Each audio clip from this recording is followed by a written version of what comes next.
Go ahead. You want me to? Try it.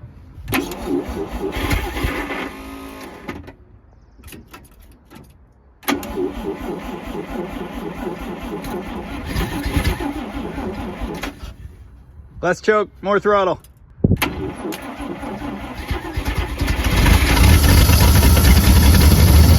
Oh yeah!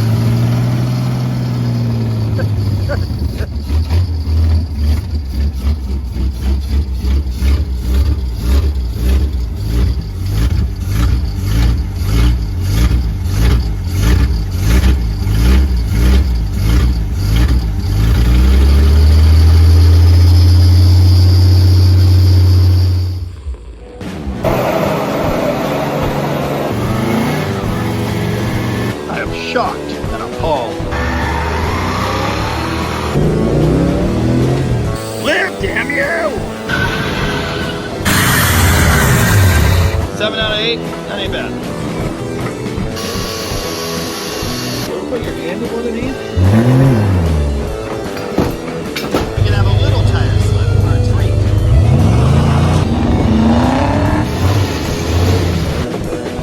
That's bad. No one called the fire department. Everything's fine. What do you think about all this, Prudence? You always say that.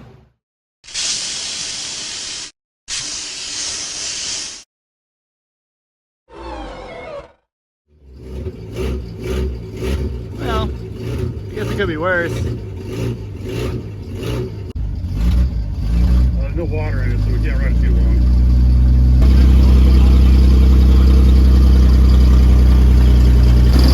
Much like the Slant 6, you probably shouldn't bet against the flathead.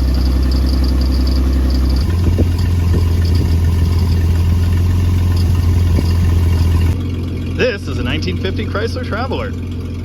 It's pretty neat, and it runs now.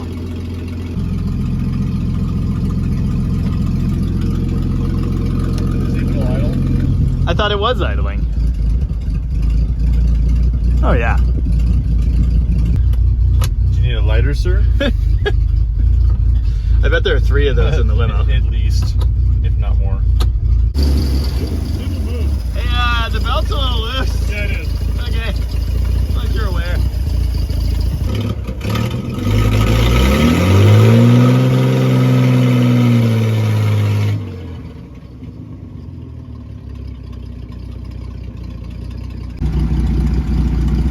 That's a good look.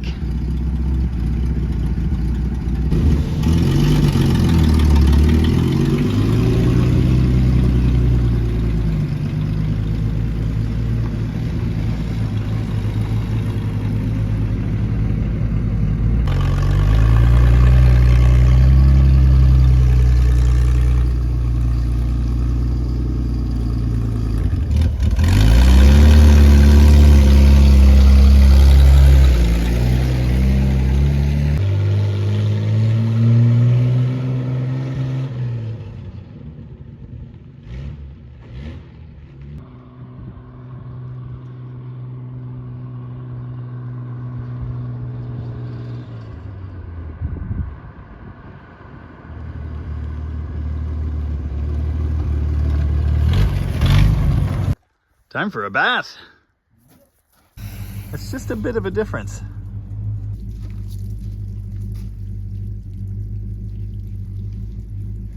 Worst of the scuds.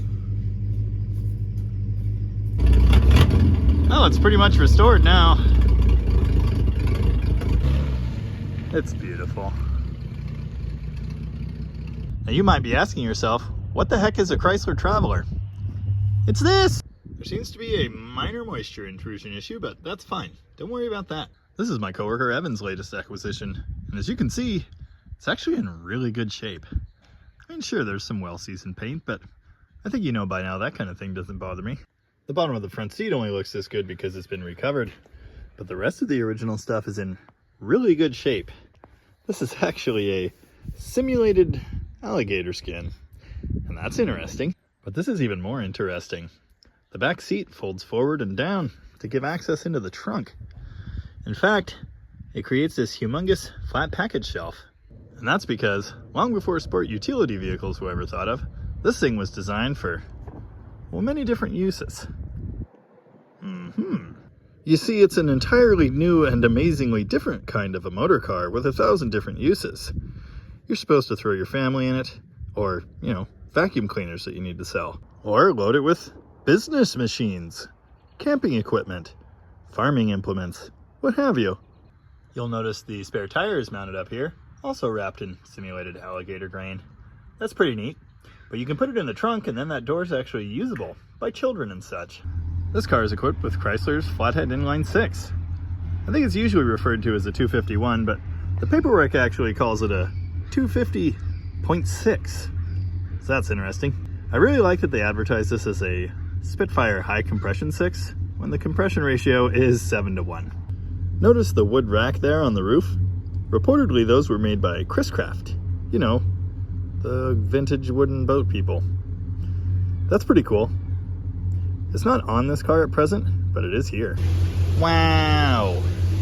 Neat! Ooh, white walls. As you can tell by the miles of chrome, this thing just hails from a different time.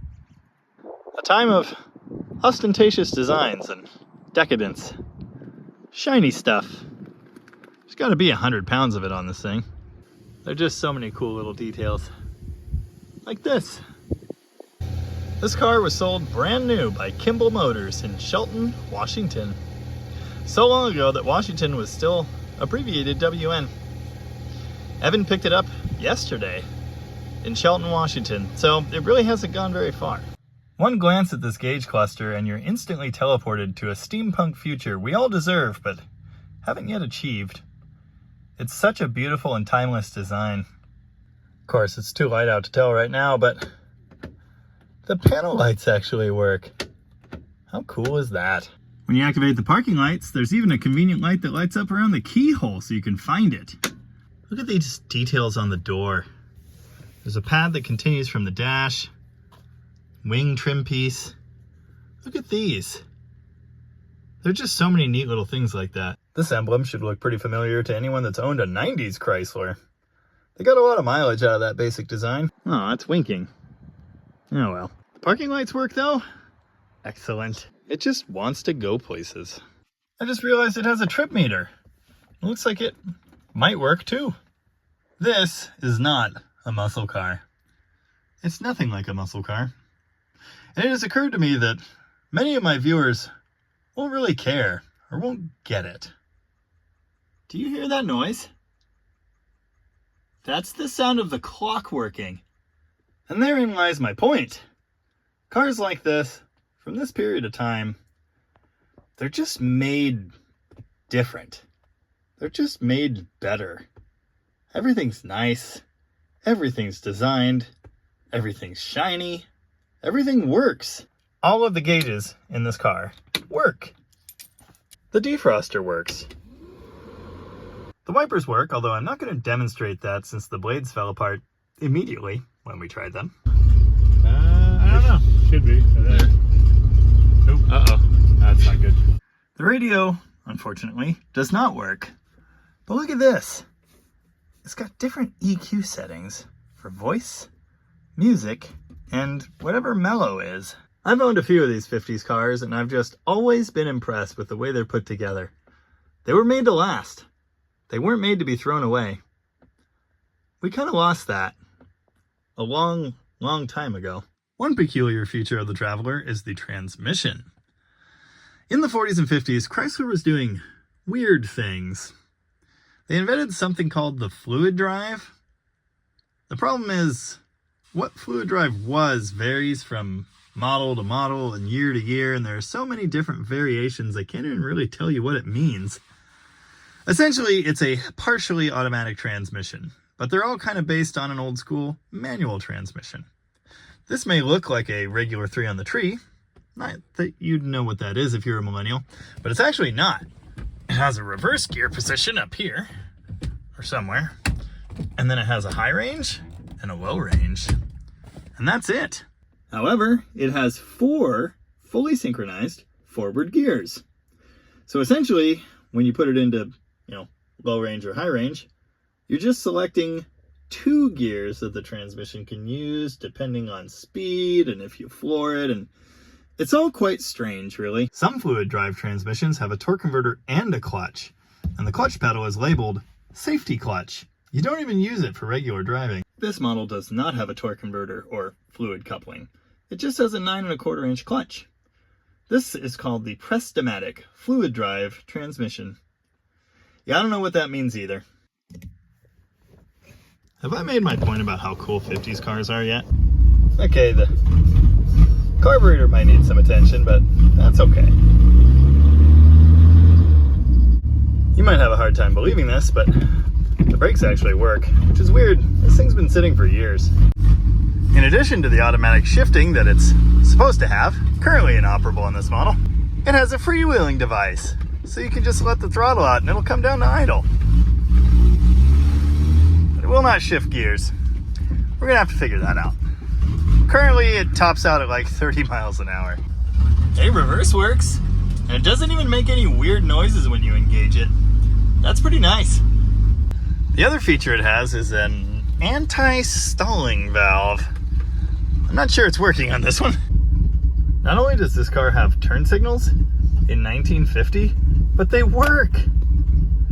Wow. Of course, it's got to have ashtrays everywhere. And who would you be without a built-in cigar lighter? You'd be nobody. That's who.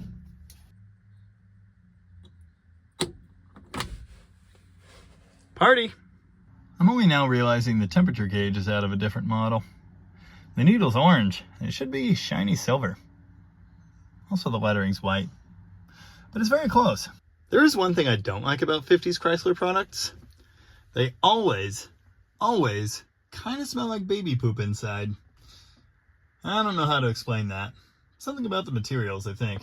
Anyway, there you go. 1950 Chrysler Traveler.